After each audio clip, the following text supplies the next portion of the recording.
Bukan minta pajak, saya balik. Anda Iya. miskin, tapi jangan sok kaya.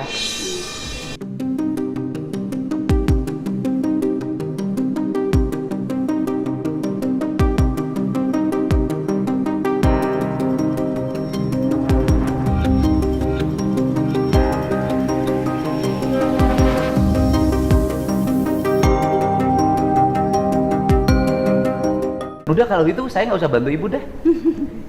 Kenapa? Karena ibu mapan. Orang sekolah aja pengen ada wisuda. Berarti kan punya kemampuan. Ini juga Pak.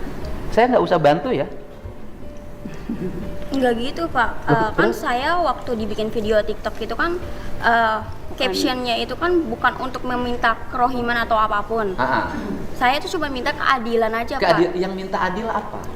Waktu digusur itu tuh nggak ada musyawarah, cuman ada satpol pp datang, Ya, cuman pertanyaan, ngasih. Anda tinggal di tanah orang. Saya balik pertanyaannya. Tinggal di tanah orang lain harus bayar nggak sama yang punya tanah? Bayar. Kalau saya balik nuntut, Pemdanya suruh minta tagihan, dihitung berapa tahun ke belakang bayar tiap tahun. Ya Bapak kan bisa lihat dulu latar belakang saya, misalnya saya miskin atau enggak, terus mampu bayar atau Oke, enggak. kamu miskin nggak? Iya, Miskin. saya mengakui. Kenapa miskin? Pengen hidup bergaya, sekolah harus ada perpisahan. Kalau buat masalah itu sih kan Ya kan kamu miskin. Ya kan kamu merasa miskin. Kenapa orang miskin nggak prihatin? gini Pak, mohon maaf ya Pak ya. Saya bukannya menolak kebijakan Bapak. Saya Bukan kebijakan saya, itu kebijakan bupati. Iya, maksudnya apapun itu saya mendukung. Cuman jangan dihapus Pak, nggak semuanya orang itu kan bisa terima. Terus kalau misalnya kayak wisuda dihapus, terus misalnya Bapak juga ngebalik minta pajak sama saya, padahal kan saya miskin. Apakah Bukan minta pajak, saya balik. Anda Iya. miskin, tapi jangan sok kaya. Orang miskin tuh prihatin membangun masa depan. Seluruh pengeluaran ditekan, digunakan untuk yang positif. Bisnis, pengembangan diri. Lah ini rumah nggak punya, tinggal di bantaran sungai. Orang tua yang lain itu menyambut gembira ketika wisuda dihapus. Keluarga ini menolak wisuda dihapus. Ya kalau gitu saya nggak usah bantu kerohiman. Bukan menolak sih Pak.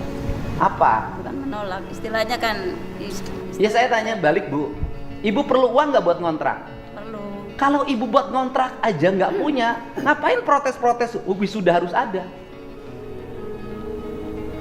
Kan logikanya harus dipakai. Hidup tuh jangan sombong gitu loh. Ibu buat ngontrak aja nggak punya, tapi ibu merasa bahwa wisuda lebih penting. Saya lebih penting mana? Kontrakan untuk tempat tinggal apa wisuda? Tempat tinggal Pak. Iya lah. Iya. Anda teriak-teriak nggak punya untuk ngontrak, tapi satu sisi anaknya protes harus ada wisuda. Saya kan pusing dengerinnya. Sebetulnya itu kan tanpa kita ketahui ya Pak ya. Enggak. Ini kan ibunya mendukung, Pak. Iya. Ibu mendukung saya, saya tanya semua. Ibu setuju nggak kebijakan saya sekolah nggak usah ada wisuda, nggak usah ada studi Setuju tour, lebih banget, Pak. hati.